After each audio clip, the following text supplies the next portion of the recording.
आज आपण झटपट होणारी अळूवडी बघतोय आणि त्याच्यासाठी काय काय साहित्य घेतले ते मी तुम्हाला दाखवते. हे बघा, ही अळूची पानं घेतलेली आहेत.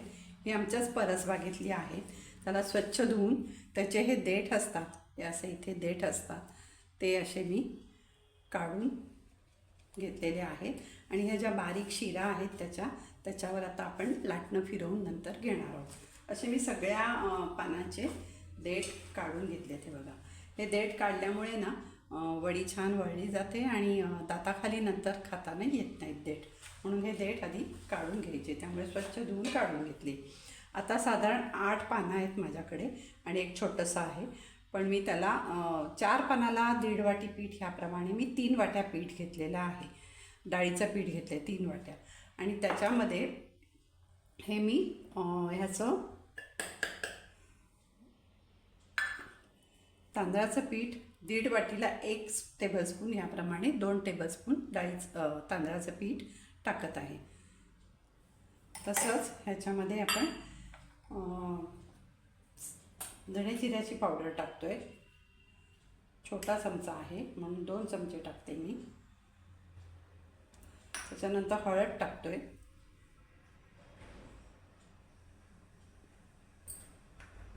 त्याच्यानंतर मी लाल तिखट टाकते, मिरची पावडर. हे तुमच्या आवडीनुसार टाका, म्हणजे तुम्हाला कशी तिखट वगैरे आवडते त्याप्रमाणे. थोडा मी गोडा मसाला टाकणार आहे, म्हणजे गरम मसाला न टाकता गोडा मसाला टाकते. त्याच्यामध्ये सगळे मसाले असतात. आणि तीळ टाकते थोडे मी. तिळामुळे म्हणजे ती वडी जेव्हा तळतो तेव्हा ते तीळ दाताखाली येतात तेव्हा छान लागतात.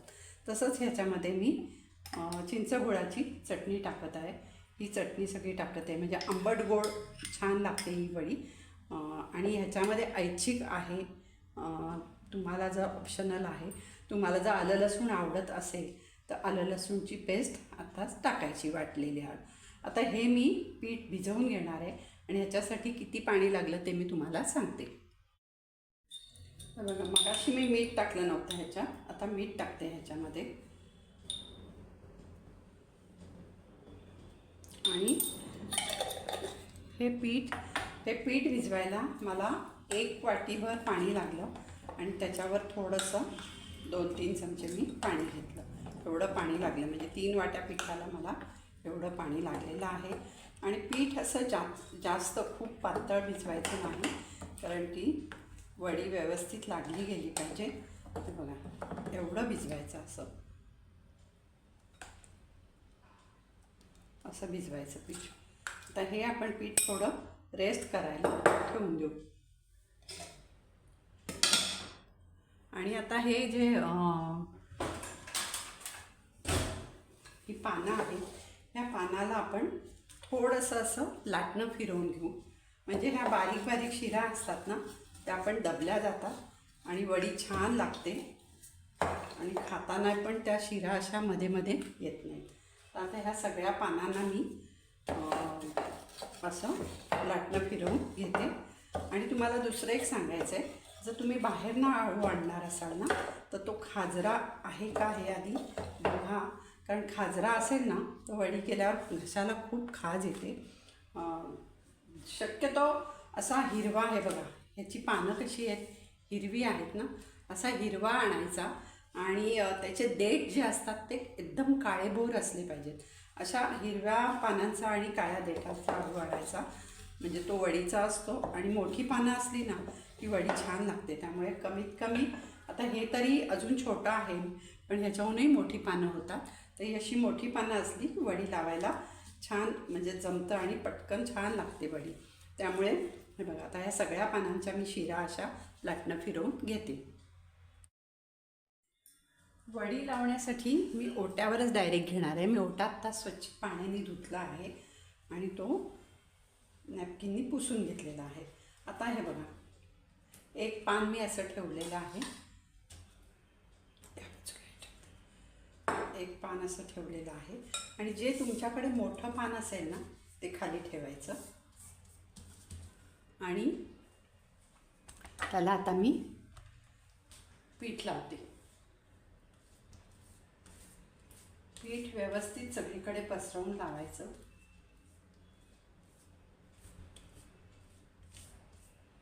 आणि हे पीठ शक्यतो हाताने लावायचं, ब्रशनी वगैरे लावायचं नाही, कारण हे सगळीकडे व्यवस्थित लागलं पाहिजे. नाहीतर मग त्या पिठाची चव त्या पानांना येते. त्यामुळे हे पीठ आपण व्यवस्थित हाताने पसरून असं लावायचं.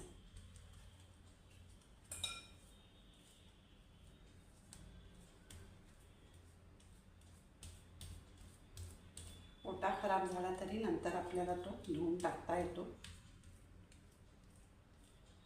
पण वडी मग अशी ओट्यावर लावली की छान लागते.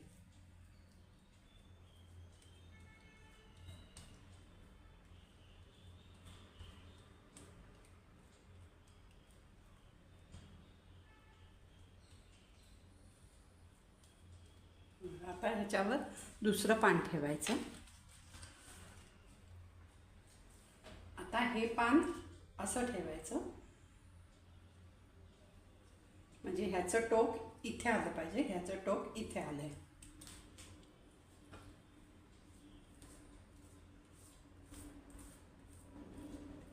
पावसाळ्यात ही पानं खूप छान येतात पावसाच्या पाण्यामध्ये. आता पाऊस नसल्यामुळे पानं जराशी छोटी आहेत, पण नाही तर खूप छान मोठी मोठी पानं होतात पाऊस पडायला लागला की. आणि पानं पण भराभर वाढतात.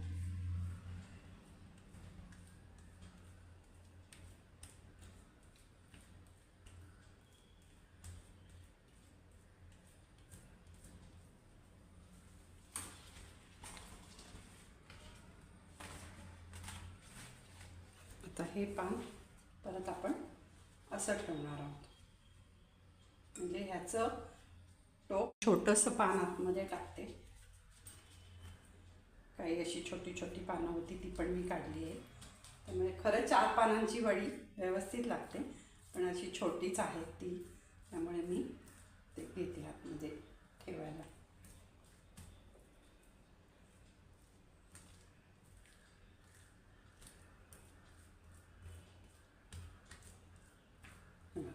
आता हे लावून झाले. आता इकडनं असा फोल्ड द्यायचा ह्याला, आणि इथून असा फोल्ड द्यायचा. परत इथे थोडंसं पीठ लावून घ्यायचं.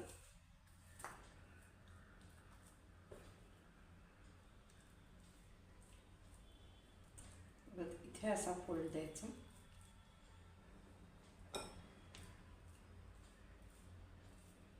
आणि इथे एक फोल्ड द्यायचा असं.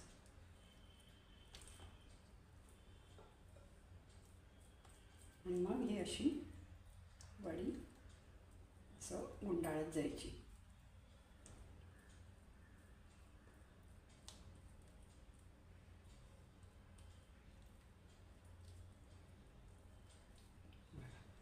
तर आपली वडी ही झालेली आहे. आता इथून पण थोडंसं त्याला पीठ लावायचं. इथून थोडंसं लावायचं की आपली ही वडी झालेली आहे. अशी मी दुसरा पण रोल करून घेते. हे माझे इडली पात्र आहे, त्याच्यामध्ये मी खाली पाणी घालून गाडा ठेवला आहे गोल, आणि त्याच्यावर चाळणी ठेवून चाळणीला तेल लावलं आहे. आणि ह्या वड्या आता उकडायला ठेवलेल्या आहेत. आता हे साधारण आपण 15 ते 20 मिनटं उकडून घेणार आहोत.